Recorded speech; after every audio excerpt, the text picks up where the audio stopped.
దిగంబర దిగంబర శ్రీపాదవల్లభ దిగంబర. శ్రీ గురులీలామృతము 14వ అధ్యాయము. శూలరోగిని అనుగ్రహించుట. నామధారకుడు సిద్ధమునితో, గురుదేవా, మాధవ సరస్వతికి ప్రయాగయందు నరసింహ సరస్వతి స్వామివారు సన్యాసమొసగిన పిదప శిష్య సమేతముగా శ్రీవారు స్వగ్రామమగు కరంజనగరమునకు విచ్చేసితిరని సెలవిచ్చితిరి. పర్వదినమగు పున్నమి నాటి చంద్రబింబము పొడుపునకై సముద్రుడు పొంగినటుల స్వస్థలమునకు స్వామివారే తెంచుట తల్లిదండ్రులకును గ్రామ ప్రజలకును మిక్కిలి ఆనందదాయకమై ఒప్పియుండును గదా. ఆహా, కరంజనగర వాసుల సుకృతమేమని కొనియాడనగును అని ఉవ్విళ్ళూరుచూ పలుక సిద్ధముని నామధారకునితో, నామధారక, గురులీలామృతమును వినుటయందు నీకు గల ఉత్సాహము, జిజ్ఞాస, శ్రద్ధయు మిక్కిలిగా కొనియాడదగినది. నీ జన్మాంతర సుకృతము కడుంగడు ప్రశంసనీయము. పూర్వజన్మయందు పుణ్యమును ఆర్జించిన వారలకే ఈ గురులీలామృతమునందు భక్తి శ్రద్ధలు దయించును. నీ మూలమున గురులీలామృతమునంతయు సాకల్యముగా ప్రవచనము సేయు భాగ్యము నాకు కలిగినది. ఇట నుండి నరసింహ సరస్వతి స్వాముల వారు నరించిన మహిమలు పరమాద్భుతములు. శ్రీవారు చూపిన మహిమలను తెలుపు కథలకొక్కొక్క దానికొక ప్రత్యేక మహిమయును ఫలితములును గలవు అని ఇట్లు తెలుపుచున్నాడు. శ్రీ నరసింహ సరస్వతి స్వామి వారి శిష్యులు వారు వీరననేలా. వారు జగద్గురువులు. జనులందరా మహానుభావునకు శిష్య పరమాణువులై తరించిరి. వారి శిష్య బృందమునందు పేర్కొనదగిన వారేడుగురు. వారెవ్వరన బాల సరస్వతి, కృష్ణ సరస్వతి, ఉపేంద్ర సరస్వతి, మాధవ సరస్వతి, సదానంద సరస్వతి, జ్ఞానజ్యోతి సరస్వతి, 7వ వాడను నేను. ఇట్లు స్వామివారి వెంట మేమేడుగురమనుసరింప కరంజనగరమునకు మాతృభిక్షను గైకొన శ్రీవారు విచ్చేసిరి. స్వామివారు కరంజనగరమున ప్రవేశించినది మొదలు గ్రామవాసులు ఉత్సవ దినముల మలే నత్యుత్సాహము తోడను సంతసము తోడను మై మరచి ఆనంద సాగరమున నోలలాడుచుండిరి. స్వామివారు పురజనులను ప్రేమానురాగమున పరామర్శించుచుండెను. ఇట్లుండనొక దినమున ప్రతి ఒక్క గృహస్థుడను స్వామివారిని ఎవరికి వారుగా తమ ఇంటికి విచ్చేసి భిక్షను స్వీకరించవలసినదిగా ప్రార్థించి వందనమాచరించి వెడలిరి. ఎవరికి వారు తాము మాత్రమే యానాడు స్వామివారిని ఆహ్వానించితిమని ఎంచి ఎవరి ఇంట వారు షడ్రసోపేతమగు మృష్టాన్న భోజనములను సిద్ధమునరించుచుండిరి. ఒకరి ఆహ్వానం ఇంకొకరికి తెలియదు. శ్రీ నరసింహ సరస్వతి స్వామి ఒకే ముహూర్తమున పెక్కు రూపములను ధరించి అందరిండ్లకేగి భిక్షను స్వీకరించి వారినెల్లరను సంతుష్టాంతరంగులను నరించి తానున్న బసకేగెను. ఒకించుక సేపైన పిదపని విషయము ఊరి వారెల్లరకెల్లరకును విదితమై కడువింతగా దోచినది. ప్రాజ్ఞులను పామరులి విషయమై చర్చించిరి. వయోవృద్ధులును విజ్ఞానవేత్తలును స్వామివారి లీలలు స్వామివారికే తెలియును. మనబోటి వారల కవి ఊహకందని విషయములు.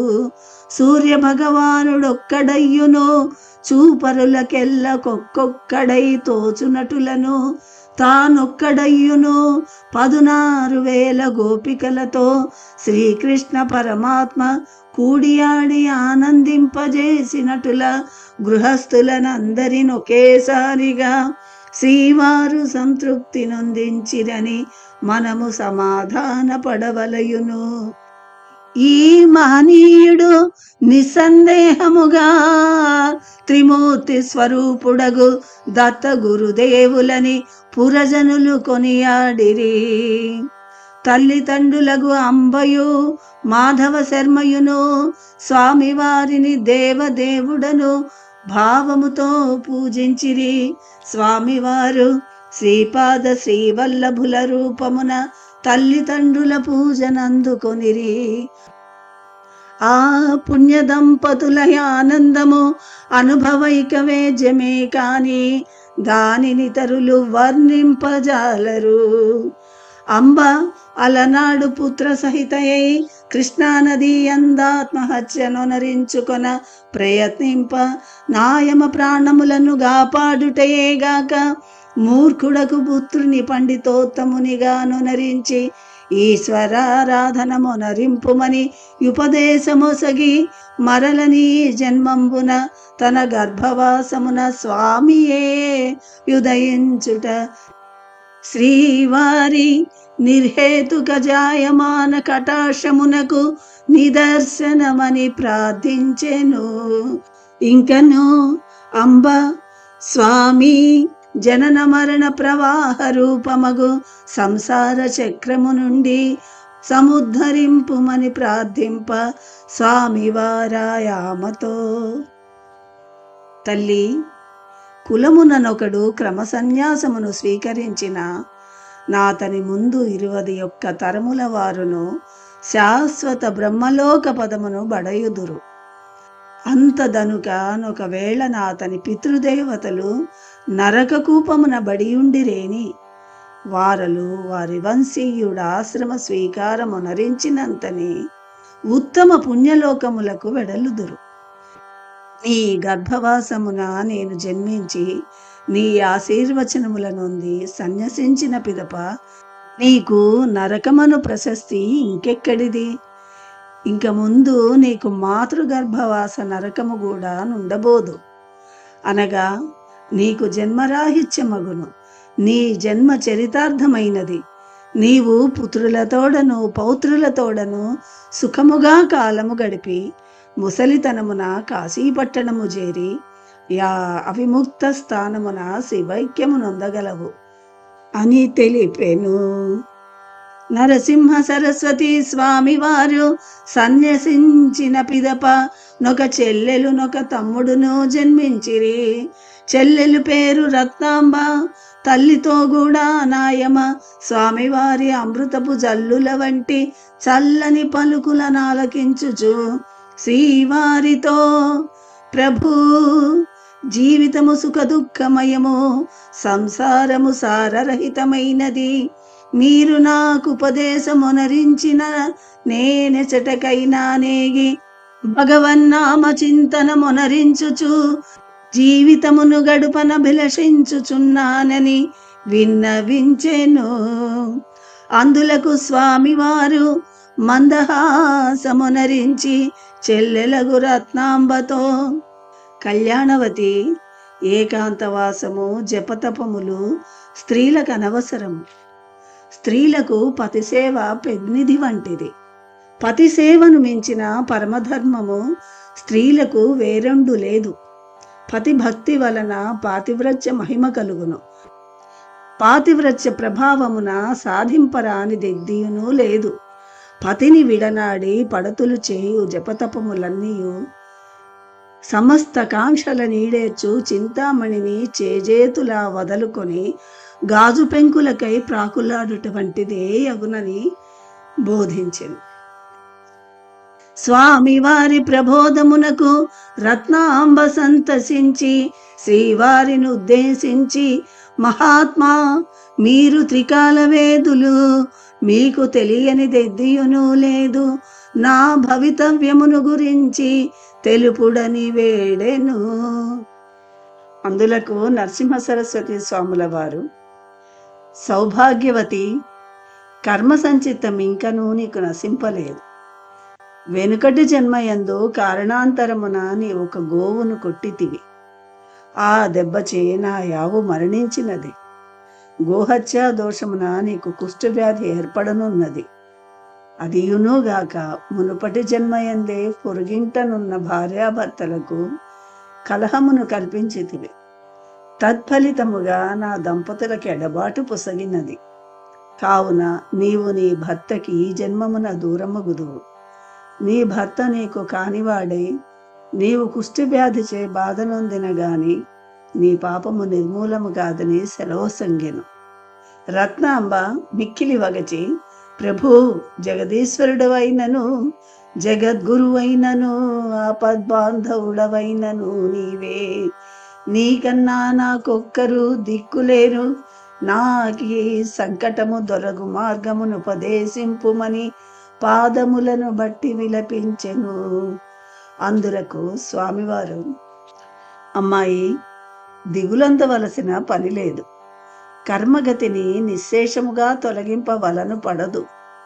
అయినను నీకు వృద్ధాప్యము వచ్చున్నంత దనుక హాయిగా నీవు నీ భర్తతో సుఖముగానుండగలవు. ముసలితనమున నీ భర్త సన్యసించును. ఆ విధముగా నీ భర్తకును నీకును ఎడబాటు సంభవించును. అటు పిమ్మట నీ దేహము కుష్ఠవ్యాధికి గురి అగును. నీ శరీరమున కుష్ఠవ్యాధి పొడసూపినంత గంధర్వ నగరమున భీమ, అమరజ నదులు కలిగి చోటునకు బయలుదేరము. అచట నన్ను నీవు చూడగలవు. ఆ మీదట నీ పాపము పరిహారమై నీకు సుకృతము కలుగునని యురడించెను. నరసింహ సరస్వతి స్వామివారు కరంజ నగరమును వదిలి గౌతమీ నది పుట్టిన తావగు నాసికా క్షేత్రమునకు బయలుదేరిరి. ఈయది 12 జ్యోతిర్లింగములలోనొకటి. ఇచట త్రయంబకేశ్వరుడు గలడు. గోదావరి మహత్యము కడుంగడు ప్రశంసనీయమైనది. శివుని జటాజూటము నుండి ఈ గోదావరి నది గౌతమ ముని చంద్రుని తప ప్రభావమున భూలోకమునకు దేబడినది. గోదావరి నదిని గౌతమీ నది అనియు పేర్కొందురు. మున్నొకప్పుడు గౌతమ మునీశ్వరుడు తపమాచరించుచుండెను. మునుల మహర్షి తపమాచరించు స్థలమునకు చేరి తమలో దామిట్లు కూడా బల్కుకొనిరి. గౌతమ ముని చంద్రుడు శివభక్తాగ్రేసరుడు, కార్యసూరుడు. ఎంతటి దుర్ఘటమైన కార్యమునైనను సాధించు దీక్ష గలవాడు. కావున మనమెల్లరమొక తంత్రమును బన్ని ఈ మహనీయునిచే గంగను భూలోకమునకు వచ్చునటుల చేసిన ఎడల మనకు స్నాన పానములకును తిండి తీర్థములకును మహోపయోగముగా నుండగలదు. అదియునుగాక మహాపుణ్య నదీ తీరమున వసించు భాగ్యము మనకు లభ్యమగునని ఎంచిరి.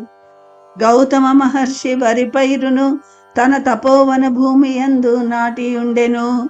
మునులెల్లరచటికి చేరి దర్భలతోనొక యావును దూడను గల్పించి వానికి ప్రాణ ప్రతిష్ఠ గావించి వరి పైరు నందు ప్రవేశపెట్టిరి.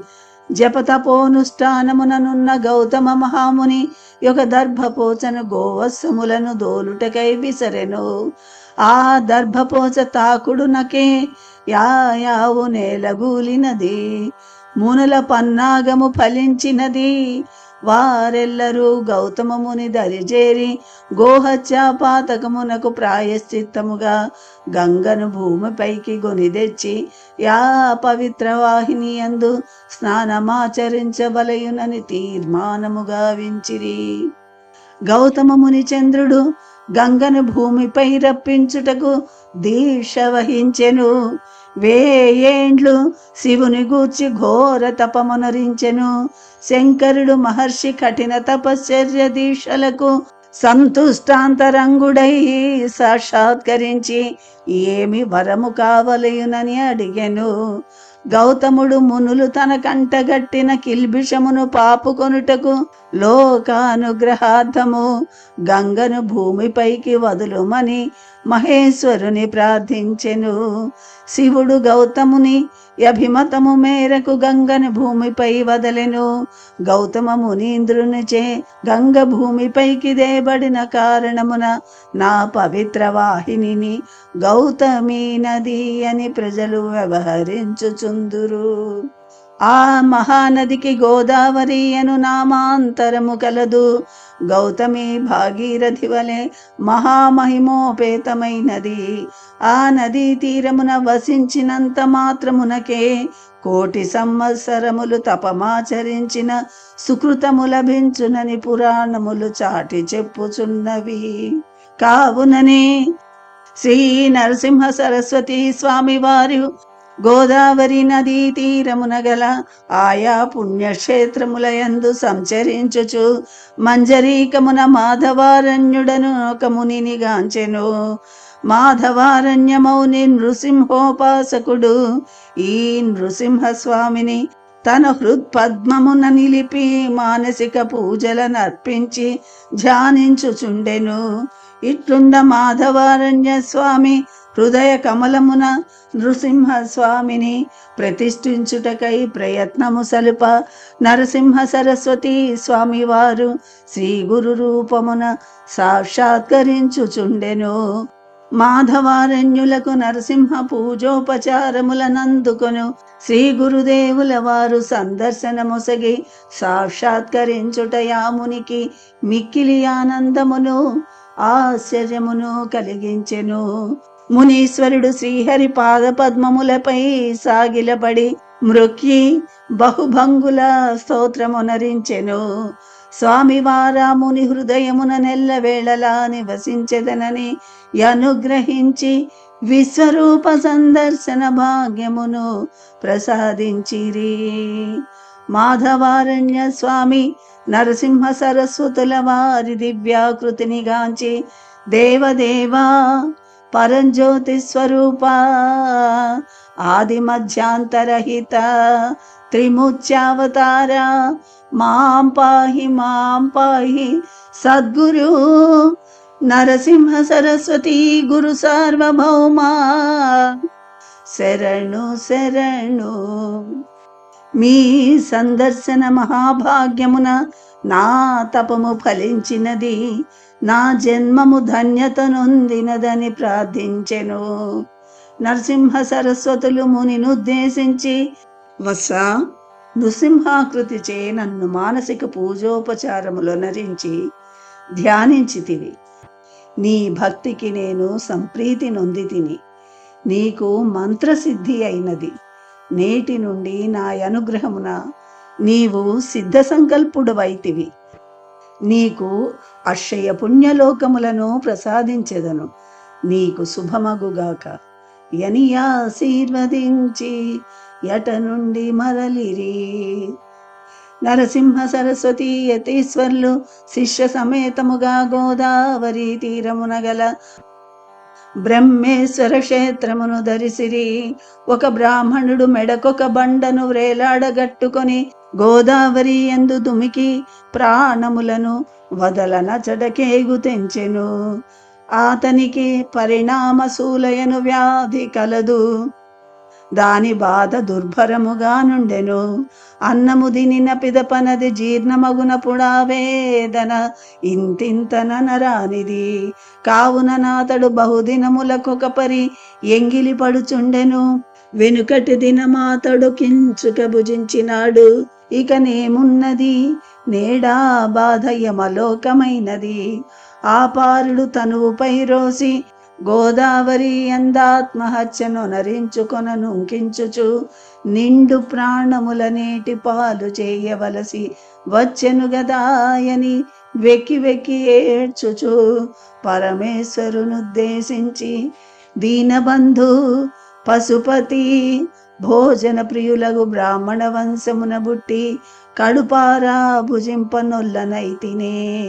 నాలుగు మెతుకులు నాలుకపై నిడుకొనిన భరింపరాని కడుపు నొప్పిచే బాధపడవలయును గదా. వెనుకటి జన్మలయందేమి పాపమనరించి తినో ప్రభు, ఈ వ్యాధి రూపమున నేను వెతల పాలగుచున్నాను. బ్రాహ్మణుల సొమ్మునపహరించి తినో, ఆవుల నోటి కడనున్న మేతను తీసి తినో. ఈ పాపి నోటితో తల్లిదండ్రులను నిందించి తినో, గురువును దైవమును తూలనాడి తినో. పశుగ్రాసమగు గడ్డి వాములకు చిచ్చు పెట్టి తినో. ఏమో నాకు తెలియదు, నాకీ కర్మము దాపురించినది, ఇంతకన్నా నాకు గత్యంతరము లేదు అని నదిలో దూకెను. శ్రీవార దృశ్యమును గమనించి వెంటనే ఎవడో గోదావరి యందు పడి ఆత్మహత్యను నొనరించుకొనుచున్నవాడు, అల్లదిగో చూడుము, అతని ప్రాణములను సంరక్షించి ఇటక అతనిని కొనితెండని శిష్యులకు ఆజ్ఞాపించెను. శిష్యులు నీటిలో బడిన వానిని గట్టునకు చేర్చి స్వామివారి మ్రోల నిలువబెట్టిరి. స్వామివారా బాపనయ్యను చూచి, ఓయి, ఆత్మహత్యను నొనరించుకొనుట కన్నా నధమాధమగు పాపము వేరొకటి లేదు కదా. ఈ కూడని సాహసమునకు నీవేలు ఎడుగట్టితివని ప్రశ్నించి, అందులక విప్రుడు, స్వామి, ఏమని విన్నవించగలను? నా పాప ఫలితము పరిణామశూల రోగమై నన్ను పీడించుచున్నది. అన్నద్వేషము బ్రహ్మద్వేషము కలుగరాదని పెద్దలు వచించెదరు. అన్నము తినినచోనది ప్రాణాంతకముగా బాధించును. కుడువకున్న ప్రాణములు తమంతట తామే పోవును. చావు బ్రతుకుల మధ్యన జీవితము రెపరెపలాడుచున్నది. బ్రతికి కష్టపడుట కన్నా చచ్చి సుఖపడుట మేలని ఎంచి చావనున్న నన్ను మీ శిష్యులు బయటకి ఇడ్చుకొని వచ్చిరి అని మొరలిడెను. నరసింహ సరస్వతి యతీశ్వరులా అతనితో, ఓ ఈ పిచ్చివాడా, నేనొక ఔషధమును నీ కొసగుదును. నీవు బ్రతికినంత కాలము కడుపారా భుజించగలవు. మధుర పదార్థములు పిండి వంటలు ముందు వెనుక ఆలోచించక నీవు భుజించుటయే అందులకు పథ్యము. నీకే భయమునూ లేదు. ఆ మహౌషధ ప్రభావం అటువంటిదని తెలిపెను. ఆ బ్రాహ్మణుని మొగము వికసించెను. కన్నుల నప్పగించి స్వామివారి వంక చూచి పండ్లిగిలించెను. చేతులు జోడించి శ్రీవారికి వందనమాచరించెను. ఆ సమయమున గ్రామాధికారిగా నున్న బ్రాహ్మణుడొకడు గోదావరి నది యందు స్నానమాచరించుటకై ఎచటకు వచ్చినాడు. అతడు స్వామివారిని సందర్శించి భక్తిభావమున సాగిలబడి నమస్కరించి, ప్రభు, మా నివాస స్థలము కాంచీపురము. మ్లేచ్ఛ ప్రభు కడ నుద్యోగ ధర్మమున నేని పరిసర గ్రామాధికారినై కుటుంబ పోషణమునరించుకొనుచున్నాను. నన్ను సాయం దేవుడని పిలిచెదరు. మాది ఆపస్తంభ శాఖ, కౌండిన్య సగోత్రము. నేటికి మీ దర్శన భాగ్యము నాకు లభించినది. ఇది నా పూర్వజన్మ పుణ్యోదయము, మహాపురుష సందర్శనము. ఈశ్వరానుగ్రహమున గాని లభింపనేరదు. ప్రజా సముద్ధరణమునకై భూలోకమునవతరించిన పరమేశ్వర స్వరూపులగు మిమ్ములను గాంచుట చేత నా జన్మ చరితార్థమైనదని విన్నవించెను. శ్రీవారు సాయం దేవుని కృపావలోకన మొనరించి, ఓయి, నేను చెప్పునది శ్రద్ధగా వినుము. ఈ బ్రాహ్మణునకు భోజనముపై మక్కువ ఎక్కువ. కడుపారా భుజించిన శూలరోగము పైకొనును. ఈతడు అన్నమునకై మొగము వాచియున్నాడు. నీవీతనిని మీ ఇంటికి గొనిపోయి పాయసము అపూపములు భక్ష్యభోజ్యముల నొసగుమని తెలిపెను. సాయం దేవుడు మారువల్కజాలక చేతులు జోడించుకొని స్వామి వారి వంక చూచుచు మిన్నకుండెను. శ్రీ గురుదేవుల వారు సాయం దేవుడు మౌనముగా నుండుటకేమి హేతు అని అడుగా, ప్రభు, ఈతడన్నము తినక చాలా రోజులైనది.